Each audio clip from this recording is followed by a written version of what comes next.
Olá, pessoal. Eu me chamo Erika Paula. E eu, Luara. Estamos aqui em mais um podcast Saúde entre nós. E sim, estamos de rosa e é proposital por causa do Outubro Rosa. E o objetivo dessa campanha é compartilhar informações de prevenção contra o câncer de mama e contra o câncer de colo de útero.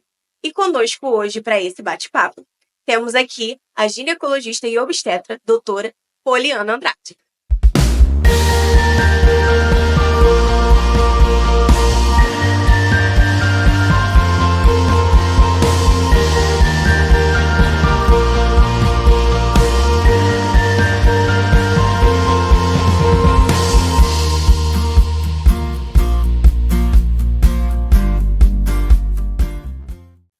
É um grande prazer poder participar desse podcast. Eu sou Poliana Andrade, ginecologista, obstetra, me especializei pela maternidade Carmela Dutra. Eu também fiz uma pós-graduação em videoesteroscopia no Instituto Fernandes Figueira.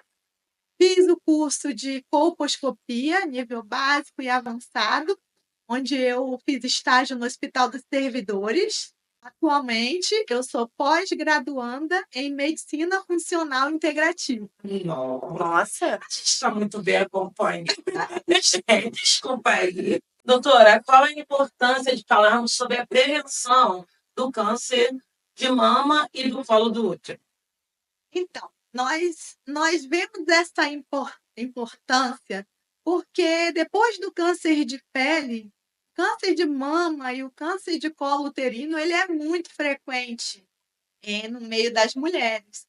Então, é muito importante alertar para esse cuidado, para que ela tome as precauções necessárias para que haja essa prevenção, esse cuidado com a finalidade de evitar a doença. Doutora, e qual é o médico responsável por esse tratamento? Na verdade, o médico responsável pelo tratamento do câncer de mama é o mastologista. Mas, obviamente, que a mulher acaba procurando um ginecologista clínico para fazer essa primeira avaliação. Então, em muitas vezes, o diagnóstico acaba sendo feito pelo ginecologista por conta de ser ele o primeiro a avaliar essa mulher.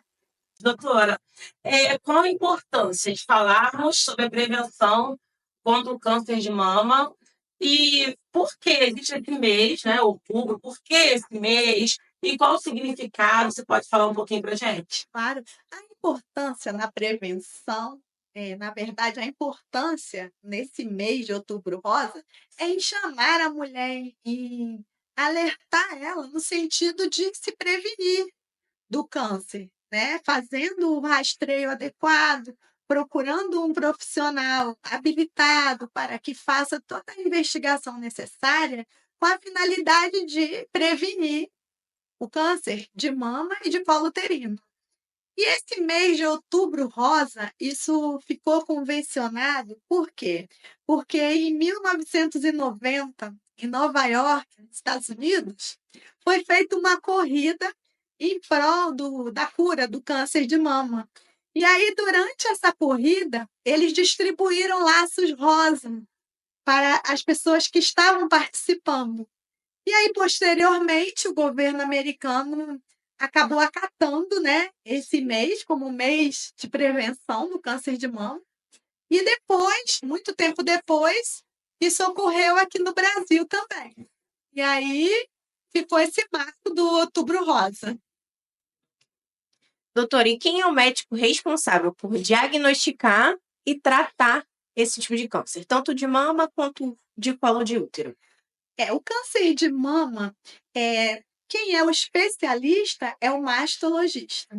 Mas observamos de uma maneira geral que muitas vezes o diagnóstico acaba sendo feito pelo ginecologista de uma maneira geral, porque é o médico que a mulher procura primeiro para fazer esse rastreamento. Sim. Então, no ginecologista, ela acaba fazendo a investigação e chegando a esse diagnóstico. O câncer de colo uterino, a depender do grau dele, né, Depois do NIC3, que é o carcinoma in situ, depois dele, a gente acaba encaminhando para o oncologista. Ou então para o ginecologista oncológico, que faz muito bem esse tratamento. E aí a gente observa, quando a gente chega no ginecologista, ele tem que passar os exames. Doutor, e aí como é que o médico, o ginecologista, ele vai rastrear esse câncer? Então, por isso é necessário que a mulher faça essa avaliação anual, para que o ginecologista examine e peça aqueles exames necessários para esse diagnóstico. Obviamente que, como eu agora estou me especializando nessa parte de medicina funcional integrativa, então a gente olha muito para o paciente como um todo. É aquela visão global da paciente. E ali nós avaliamos, colhemos essa história clínica, avaliamos através de exame físico, de exame laboratorial, onde é muito importante que se peça a mamografia, a ultrassonografia da mama, em alguns casos a ressonância, seguido também do preventivo, que é o famoso Papa Nicolau, que é o exame essencial para a gente diagnosticar o câncer de colo uterino, e toda aquela rotina laboratorial, avaliando tireoide, avaliando abdômen, é a visão da paciente em 360. É interessante, doutora, que a senhora falou sobre o Papa Nicolau. E aí sempre surge uma dúvida. Tem que ser uma mulher que tem sua vida sexual ativa, ou aquela também que não tem uma vida sexual ativa, ela pode fazer o preventivo, ela não pode.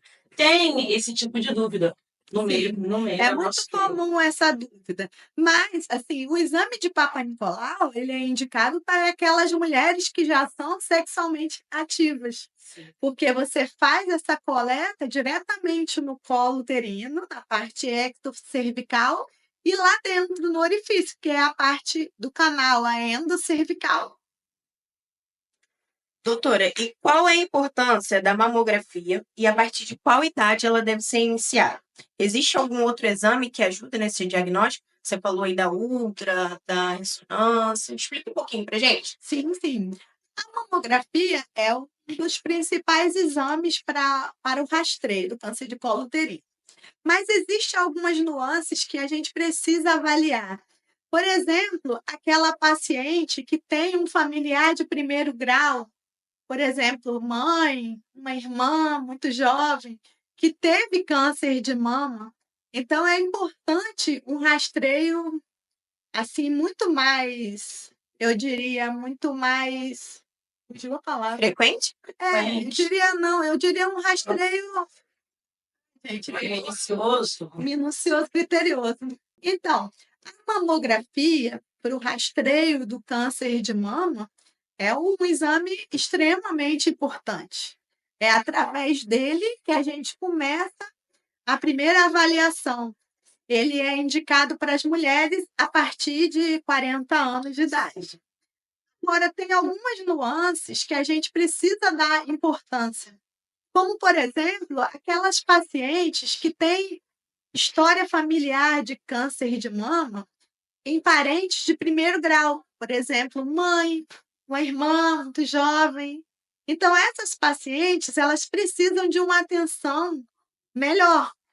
A gente começa a fazer o rastreio nessas pacientes a partir de 25 anos. Caramba, bem nova. Bem jovem. Começamos com a mamografia. Logo, quando ela completa os 30 anos, a gente alterna a mamografia com a ressonância, ou seja, fazemos a mamografia, 6 meses depois a ressonância com a ultrassonografia mamária. E importante também, se for possível, avaliar os marcadores, porque existem as mutações genéticas, como BRCA1, BRCA2, onde, quando esses exames são positivos, é preciso até um tratamento mais agressivo, como a mastectomia, que é a retirada da mama. Sim. E, dependendo do BRCA que for positivo, às vezes indicamos até a retirada do ovário, a partir dos 30 anos. Caramba. Gente, como a mamografia ela é importante. Muito. E nos nossos patrocinadores, a Policlínica São Paulo de Paula, Menino Jesus, a Policlínica São Menino Jesus, nós também temos mamografia. E é muito importante. E tinha um mito, tem um mito, ai, ela dói. Mamografia dói. Doutora, a senhora já fez mamografia? Já fiz. Eu também já realizei há 15 anos. Ela, ela não precisa, mas nós que estamos aí, né? Somos 40 mais. Já fizemos mamografia e tá tudo bem. Quando eu fui fazer com medo. Porque todo mundo, ai, doeu. Quando eu fui fazer, acredite, eu fiquei bom, porque eu tava toda hora esperando o quê? A dor. Toda hora eu esperava a dor. E tu não E sentiu nada? não senti. Não. Existe um Aquela incômodo, coisa, né? sim. Existe um incômodo, mas eu sempre brinco com as pacientes. Quando a gente pensa que vai doer, já acabou. Ah, isso aí. É isso aí. muito rápido. Quando eu pensei que ia, já foi. E é um exame super necessário. A gente não pode ter medo Sim. de fazer o exame, a gente não pode ter medo de procurar um ginecologista. Existem mulheres que nunca foram um ginecologista. E isso é mais frequente, isso é mais comum do que se pensa. Sim. E quando a senhora pega, só já pegou casos de mulheres mais velhas que nunca foram ginecologistas. Inclusive, em muitos casos, elas já procuram a gente somente porque apresentaram algum sintoma, como sangramento intenso, como às vezes um odor diferente da secreção vaginal. E aí, quando vai ser avaliada, em muitos casos, ela já encontra-se com um câncer avançado de colo uterino. E aí você pergunta: tem quanto tempo que você fez seu preventivo? Eu nunca fiz. Minha avó tá nesse quadro aí. Ela nunca Não, mas foi. tem mulheres, tem aquelas mulheres mais antigas, mais conservadoras, está tudo bem. Sim. As pessoas da nossa geração. Porque no caso dela é falta de instrução, poxa. Ela vai fazer 100 anos. sim. Então ela não foi criada esse hábito. Ela nunca foi no ginecologista. Você fala isso pra ela fica assim, eu? Não, você é louca. Que isso, ir no ginecologista? Mas agora, Mas no é nosso necessário. tempo, em que a gente está aí com a tecnologia, com a internet, e a gente está muito preocupado com o corpo físico, né? Com a foto bonita, com a academia, tudo. Então, uma parte super importante. E aí, doutora, a gente colocou aqui uma perguntinha. Existem fatores de risco que eu posso controlar para reduzir minhas chances? O pessoal já falou sobre um parente próximo, que eu tenho que ter esse cuidado, né? Que dependendo do parente que teve o câncer, eu tenho que correr um pouco mais cedo, Sim. mas eu tenho como tardar. Existe algum fator de risco que eu possa ali controlar para sair dessa curva, para sair dessa estatística? Pois é. O principal fator de risco para o câncer de mama é a obesidade. Pasme. A obesidade é o principal fator de risco. Então, assim, a gente sempre orienta a mudança de hábitos, não só para essa prevenção, como para uma qualidade de vida de uma maneira geral. Então, você deve mudar hábitos, você deve fazer atividade física, fazendo um chamado até para as mulheres 40 a mais, a importância da musculação, né? Sim. Nessa fase, porque nós precisamos criar a nossa poupança de músculo. Mulher 40 a mais tem que fazer a sua poupança de músculo. Por quê? Porque você ganha qualidade de vida, você melhora a resistência à insulina, você previne doenças como demência, como Alzheimer e principalmente exercício de força. Então, por isso que a gente orienta a musculação. Então, obviamente que temos que levar em conta o tabagismo, o alcoolismo, a exposição a radiações, mas o principal fator de risco é a obesidade. Agora, falando dos riscos do câncer de colo uterino, a gente tem que lembrar do vírus do HPV, que é um vírus que é, na sua grande parte, transmitido através da via sexual, né? E aí, como é que a gente pode se prevenir do câncer de colo uterino? Prevenção, né? Na relação sexual, sexo seguro, e principalmente a vacina para o HPV. Nós temos aí na rede pública a vacina para homens e mulheres de 9 a 14 anos, e aquelas pacientes imunodeprimidas também, independente da idade, elas podem. Imunodeprimidas, aquelas pacientes que têm alguma doença, como lúpus, como uma leucemia, como HIV. Essas pacientes também elas têm o direito à vacina na rede pública. É interessante a senhora falar sobre a vacina, que eu ouvi dizer que só quem podia se vacinar eram pessoas que não são sexualmente ativas. Não, hoje em dia a gente sabe que mesmo para... É claro que se ela não tiver tido relação sexual, melhor ainda, né? Porque você sabe que não houve contato com o vírus do HPV. Mas são vários tipos, vários subtipos de HPV. E aí a gente vê que nós estudamos e descobrimos que temos 4 vírus mais oncogênicos, principalmente o 16 e o 18. O 16 e o 18 ele foi encontrado em quase todos os tipos de câncer de colo uterino. E a vacina imuniza para esses tipos. Temos a vacina quadrivalente que imuniza para esses 4. E hoje em dia, na rede privada, nós já temos a vacina nonavalente. Então, é muito importante. Gente, a informação, ela tem, aproveitando que a senhora está aqui, doutora, a gente quer saber quais são os sinais do câncer de mama. O câncer de mama, o primeiro sinal a se observar é uma alteração diferente na mama. No exame de mama, no autoexame, você percebe nódulo, mas ficar atenta também para mudanças na coloração da pele da mama, mamas avermelhadas com coceira, isso também é um alerta. Mas não é só isso, né? O mais importante é a sua visita periódica ao ginecologista. A visita anual ao ginecologista, fazendo esse rastreio, essa é a melhor forma de cuidado. Então, nas suas consultas, a senhora faz aquela avaliação geral. A senhora faz o toque, sim. colhe preventivo. Colhe preventivo, Colhe, tá tá certo. Tira a coleta. Colhe, faz aquela coleta do preventivo. Tem que tocar na mama da paciente. Examinar essa mama, verificar se tem alguma coisa diferente, alguma assimetria, algum nódulo palpável, alguma alteração na pele, né? Sim. E a gente tem que se olhar, né, mama? Tomou banho lá, tem que... Gente, se tocar, né, pra gente saber se tem alguma coisa, não é nada anormal. Hoje é importante. É realmente importante. E falando disso, uma coisa que a gente também deixa muito para lá é o Papa Nicolau, né? O famoso preventivo, que muita gente tem medo, às vezes, de fazer. Sim, muitas mulheres têm medo, ainda tem esse tabu, né?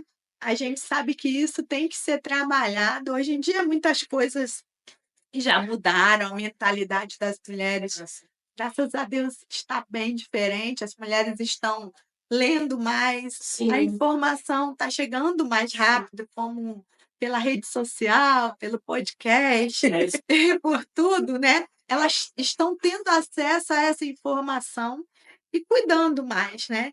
E aí o preventivo tem essa grande importância, que como o exame já diz, ele está ali para prevenir o câncer de colo uterino. Porque, veja bem, outras infecções vaginais a gente consegue detectar no exame especular, no exame a fresco, da lâmina, mas o câncer de colo uterino é muito importante vamos dizer assim, o câncer de colo uterino e o preventivo, eles têm uma ligação muito grande, porque é através do preventivo que o diagnóstico é feito. Então, a gente temos que nos preocupar com o cheiro. Você tem que... Eu acredito que o cheiro que acaba chamando atenção, né? Porque a vida da sua barra tá com uma coceirinha. Sim. Escorrimento, a gente tem que se conhecer. Obviamente que tem determinados tipos de corrimentos, porque nós temos corrimentos normais, dependendo da fase do ciclo da mulher. A Uhum. mulher tem aquele corrimento claro, aquele corrimento que não tem cheiro, que é o corrimento proveniente da fase do ciclo, da ovulação. Sim. Esse corrimento é absolutamente normal. Mas quando a mulher percebe corrimentos diferentes, de coloração diferentes, branco, aspecto de leite talhado, ou então acinzentado, ou que sangra junto com o corrimento, dor na relação sexual, tudo isso tem que ser levado em conta. E aí é a hora de procurar a ajuda do ginecologista. Procurando sempre evitar lenços umedecidos, absorvente diário, sabonete íntimo, porque tudo isso acaba atrapalhando, digamos assim, o pH vaginal. O sabonetismo vai que melhora o pH. É isso que eu ia falar agora. Como é que a gente faz? A gente tem que ter o cuidado, usar uma calcinha de algodão, né? Sim. Se tiver a possibilidade de trocar, você que trabalha às vezes muito tempo com uma roupa muito quente, se houver essa possibilidade de trocar a calcinha, ótimo. E a calça jeans? Pessoas que trabalham, nós trabalhamos com calça jeans ou calça comprida o dia todo, como é que a gente faz? verdade. Se é necessário trabalhar, ok. Sim. Se houver essa possibilidade de trocar a calcinha durante um intervalozinho de trabalho, ajuda muito. Então a gente tem que ficar em média quanto tempo com aquela calcinha? Vamos botar assim. Tem uma média? Não tem. Muito tempo para isso. Não, e ainda tem aquele detalhe, o lencinho que ela falou. Tem muita gente que usa o lencinho, né? Aquele absorvente diário Sim. é uma coisa que é muito frequente. E ali cria umidade naquela região, onde se torna um meio de cultura ali para fungo, para bactéria, e aí acaba desenvolvendo outras infecções. Também é por isso que mulher tem muita infecção urinária, doutora? Será também que ajuda essa... Esse é um dos fatores, como também uma ingesta de líquido ruim, né? ingesta? Tem mulheres que não ingerem uma quantidade de líquido adequada. Eita, E aí, aquelas bactérias Até beber água. aquelas bactérias que ficam ali na sua bexiga, sem líquido para filtrar aquilo ali, acaba virando um meio de cultura para infecção. E aí a gente começa a ficar... Então vamos lá, tem que botar calcinha extra na bolsa. Se possível. Então, Mas aí eu cheguei em casa. Cheguei em Chegou casa. em casa, você vai tomar seu banho, Sim. você vai dormir sem calcinha. Olha! É a maneira, digamos assim, de deixar a joinha respirar. engraçado que ela falou isso, a minha avó tem mania de falar isso. Sério. Deixa a menina respirar, minha filha. A gente já passa o dia inteiro abafado. Sabendo olhar da vovó e a gente não coloca em prática. Então, olha, fica a dica, tá? Chegou em casa, lá, eu cheguei em casa, na sua casa, na minha, tá? Sim, sim. Chegamos na nossa casa e a gente vai deixar a menina respirar. Adorei o nome, tá bom? E aí a gente já tá falando aqui sobre a menstruação, sobre a gente acaba achando que só a mulher que menstrua, ela tem que ir ginecologista fazer o preventivo. Não, não é só a mulher que menstrua, é a mulher que já tem a vida sexual ativa. Bacana. Com exceção daquelas mulheres que já fizeram a histerectomia, ou seja, elas retiraram o útero, mas veja bem, elas retiraram o útero por uma patologia benigna. Por exemplo, elas retiraram o útero por um mioma, por uma adenomiose, desde que nos últimos 5 anos ela tenha pelo menos 2 preventivos normais. Aí ela não precisa mais fazer o preventivo anual. Agora, se ela retirou o útero por uma patologia do colo uterino, mesmo tendo retirado esse útero, ela precisa continuar fazendo preventivo. É um meio de acompanhar, né? Exatamente. Mas ela tem que ir no ginecologista. Não, independente de ter retirado ou não o útero, ela precisa fazer o acompanhamento anual, porque ela tem mama, ela tem ovário.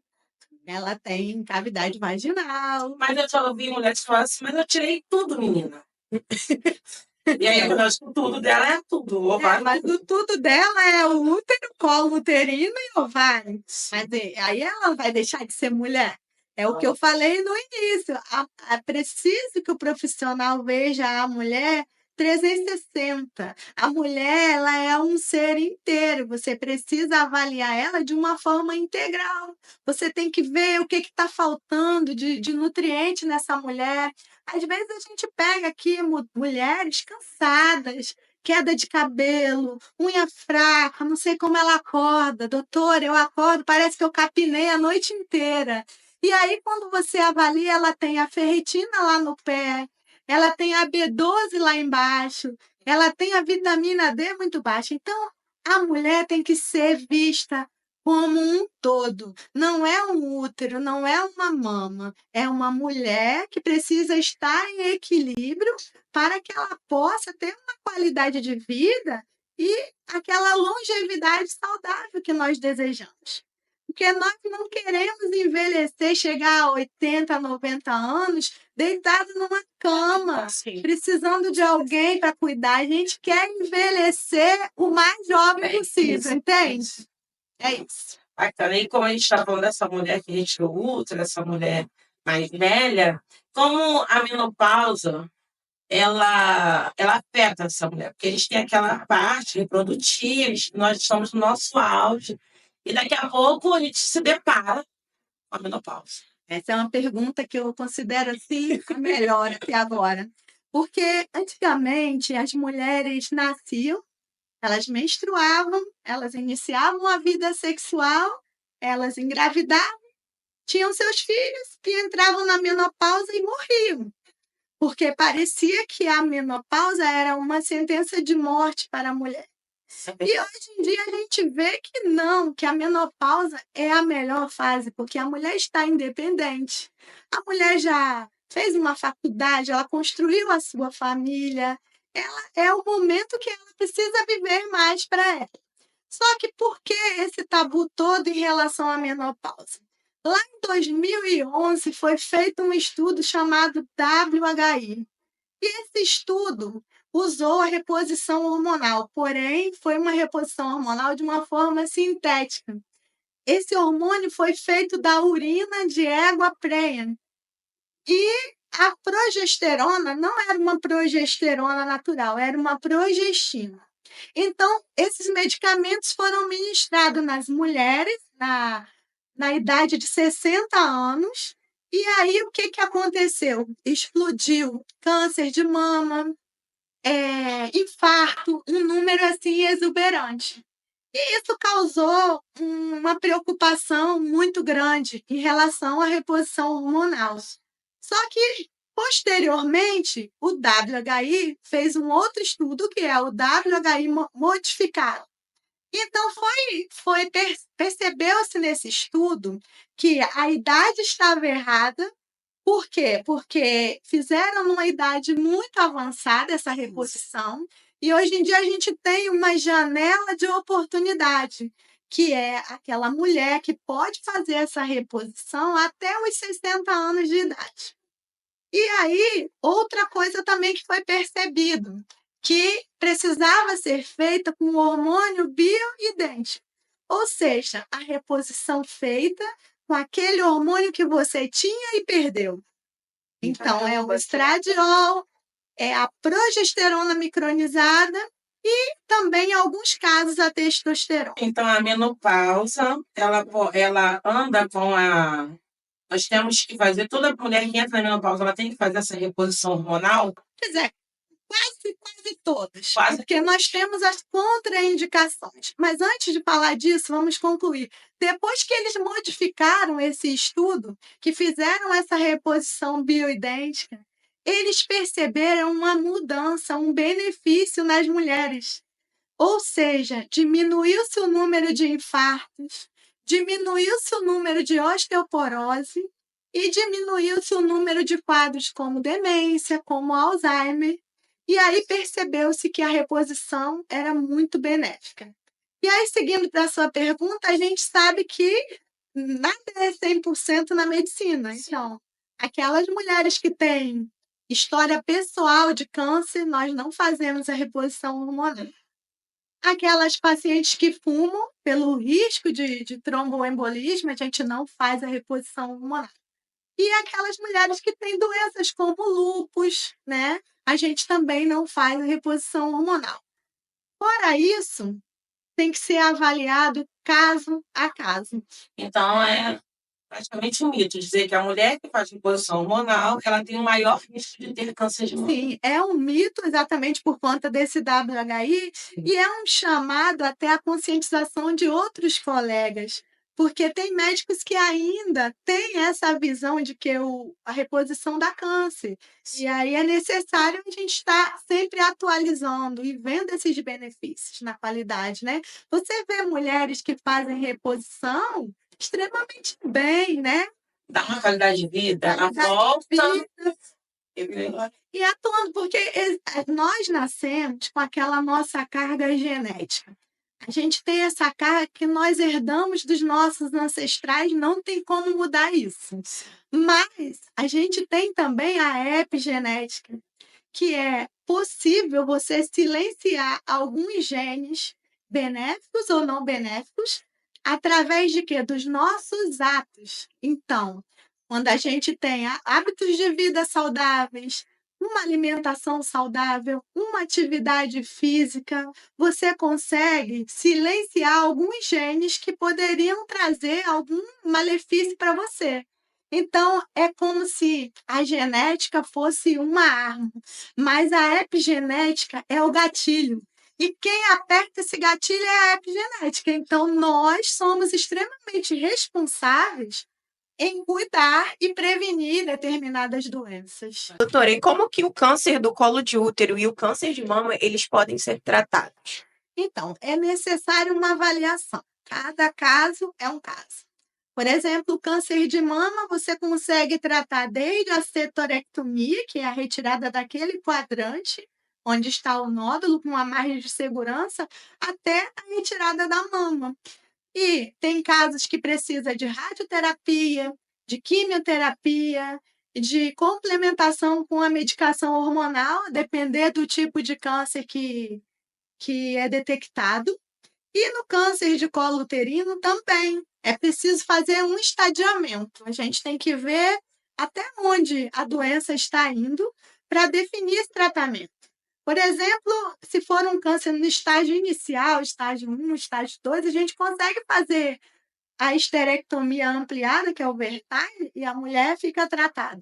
Mas tem casos que precisa fazer bracterapia, quimioterapia, enfim, é um tratamento complexo que precisa avaliar cada caso. E vale lembrar, Érica, que quando eu falei da reposição hormonal e ser contraindicada naquelas pacientes que têm história pessoal de câncer, nós temos outras estratégias também para tratar essa mulher, que não a reposição hormonal. Mas nós conseguimos tratar os calores, os fogachos de outra maneira. Eu tô quase chegando lá. Dá um calor, você quando só sentir frio. frio e vai descendo. Você sabe que tem mulheres que, por causa desse calor, ficam toda hora enfiando a cara no ar-condicionado e acaba. E não é só isso. A cada episódio de calor, você faz microisquemias no cérebro. Sério. Então, é muito mais complexo Não é do só que o calor que a gente não é somente esse calor. Então, assim, não é normal você falar para a mulher que é assim mesmo. Não é correto você falar para a mulher que está tudo bem, você está na menopausa. É assim mesmo, não tem o que fazer, tem o que fazer. E quando você não pode fazer a reposição, você tem outras formas. Inclusive, a síndrome gênito-urinária, que é aquela mulher que tem ressecamento, aquela mulher que não consegue ter vida sexual porque ela sente dor, aquela mulher que está prestes a se separar do marido porque ele não entende, Aquela mulher que tem infecção urinária de repetição, porque ela está muito ressecada. Aquela mulher que tem incontinência urinária de esforço, que ela espirra, a urina sai. E ela E ri. ela tosse, a urina sai. E ela Isso ri. hoje em dia, a gente eu trabalho com uma tecnologia maravilhosa, que é a plataforma Spectra Medic. E essa plataforma abrange esse tratamento através da radiofrequência, a gente trata a atrofia, o ressecamento vaginal, a incontinência urinária de esforço. E dentro dessa plataforma, a gente ainda consegue trabalhar candidíase de repetição, Nossa. herpes, condiloma genital, enfim, nós temos diversas formas de ajudar essas mulheres. Então, assim, é necessário que a gente passe a levar essa informação, porque é através da informação que a gente vai conseguir a cada dia melhorar o padrão dessas mulheres, levando informação, levando conhecimento, vendo essa mulher como um todo e dando atenção, ouvindo as queixas dela, cuidando dela, fazendo com que a medicina seja realmente o propósito que você assumiu, que você fez aquele juramento, né? E trazendo qualidade de vida para esse casamento, para essa família, para essa mulher, né? Faz toda a diferença. E é bom, a senhora frisou muito bem a qualidade de vida. Todos nós, no final, queremos a qualidade de vida. Pensa numa mulher que sai para trabalhar que ela quer matar um. De noite, ela vai dormir às 3 horas da manhã e acorda, porque o pico do cortisol começa ali. Ela não tem hormônio. Eu tenho uma amiga minha que fala assim, Érica, eu vou ter que estar vestida. E eu acordo. Porque eu não aguento. Nossa, Érica, que coisa esquisita, amiga. E ela, o marido pergunta se tá tudo bem, bom dia. Ela fala só se for para você, não fale comigo, eu não quero te ouvir. Gente, então isso não é mal-humorada, ela é mal cuidada, ela não tem informação, ela não teve acesso. E aí ela tosse e perde urina, ela não consegue ter uma vida sexual, ela vai viver como? Então, e é uma mulher que está sempre preocupada. Imagina uma mulher preocupada que ela não pode rir porque ela vai urinar. Gente, tudo isso é possível de tratar. Sempre é possível tratar, mesmo que a reposição hormonal não seja indicada.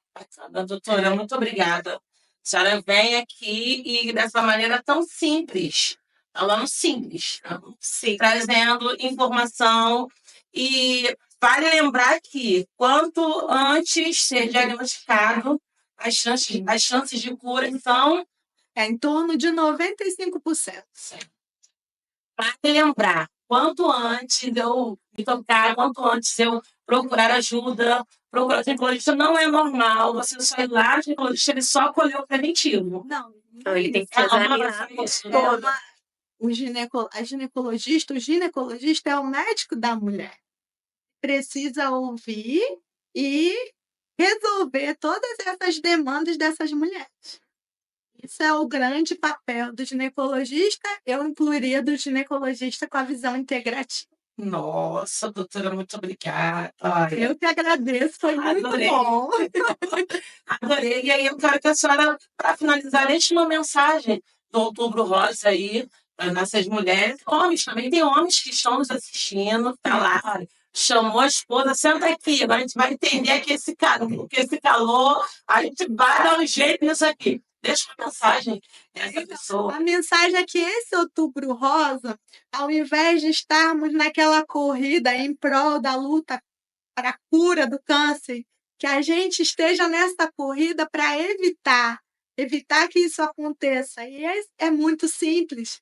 E que não seja só em outubro, em qualquer mês do ano que você escolha esse mês para cuidar de você. Procurando um especialista, fazendo a sua rotina e trabalhando em busca de envelhecer o mais jovem possível. Bacana, doutora. Obrigada mais uma vez. Você gostou? Curte, compartilha, se inscreve, se inscreva e deixe seu like. Deixa suas perguntas. Pode deixar pergunta? Pode deixar a pergunta, que a gente vai trazer no nosso próximo bate-papo. Lembrando que a doutora Poliana, ela tem entre os nossos patrocinadores, Policlínica São Francisco de Paula, Policlínica Menino Jesus. Obrigada, procure eles nas redes sociais e participe. Obrigada a todos, um beijo no coração de todos e até a próxima. É isso aí.